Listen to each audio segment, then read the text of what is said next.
everybody, Rob Endsley here from the Outdoor Line. Today on the Daiwa 3's Marine Tech Line, we were talking about catching chums here on our Western Washington rivers. It's really happening right now. A bunch of chums coming in the South Sound, as well as the North Sound rivers, the Chehalis system rivers, Satsip, Hump Tulips. Seeing a lot of chums right now. And I talked a little bit about how to catch those chums in the river. One of my favorite ways to catch them is with my favorite float rod here. This is a 10.5 foot Dave Vetter Series 10 to 20 pound Lama glass float rod with a Daiwa Lexa 100 reel on here.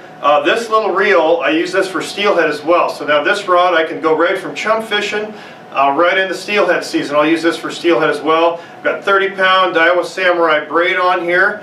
I've got a 3/4 ounce slip float on here with a bobber stop above it. I've got beads above and below this. I've got a 1/2 ounce egg sinker, a swivel, and then this is 15 pound leader. If you're bank fishing for chums, you're going to want a minimum of 15. You might even run 20, okay? And then we're going to get down to the business end here. This is a 1/4 ounce jig. See if I can set this up here without dropping this whole mess. 1/4 ounce pink jig. The colors you're going to want to use, the pinks, the cerises, purple and pink's another good one. And if you look at this jig, you look at how big and bushy this thing is. Okay, you don't want a really sparsely tied jig. You know, there may be a time or two when you'll need something like that. But generally I'll go with a great big jig with a lot of profile and really a lot of movement. Chums are suckers for jigs that really undulate in the water. This has a bunch of marabou in it, and it has a zonker strip tail. This is actually a rabbit fur tied in here, and this thing really wiggles in the current. This is a go-to jig for me for chum salmon in the river. And now what you want to do, they'll work straight like this without any scent or bait on them, but if you scent this thing or put some bait on here, you're really going to be stroking some chums, all right? You want to make sure that you don't get any of that scent on the jig. If you're going to use a gel scent like a Pro Cure Super Gel, shrimp krill's a good one, shrimp is a good one. They're really suckers for shrimp and prawn, by the way. You're going to want to put it on the head. Unless you use a water-soluble oil, you can put that actually on the fur here. But if it's a gel, you want to keep it away from the fur, the marabou, the zonker strip on this jig, because it'll get it all gummed up and it won't work. The other thing that really works well is just prawn meat, straight prawn meat. Go to the grocery store.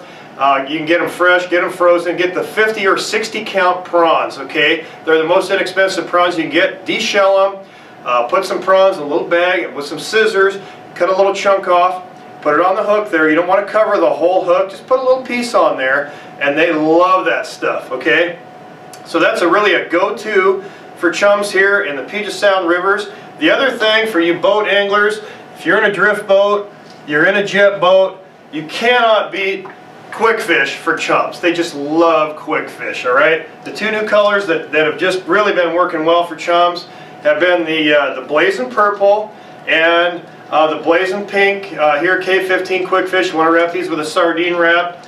These are rigged with a couple of single side wash, open eye side wash mustad hooks, and this is just a deadly setup. If you want to have a lot of fun in your drift boat, a lot of fun in the jet boat, back troll these this time of year and you will slam the chums. The other nice thing, especially if you're fishing down the Southwest Washington rivers, even on the Snohomish system right now, there's still some cohos around, and you got a really good chance of catching a coho with this setup as well. So get out there, experience some of the great chum fishing we've got going on right now, and don't be surprised if you don't hook into an early steelhead as well, because I tell you what, another week or two, we'll be talking steelhead here on the Outdoor Line. There's your tip of the week here, your last cast segment for November, what the heck is the date today? The 23rd? Thanks for watching. We'll catch you next week.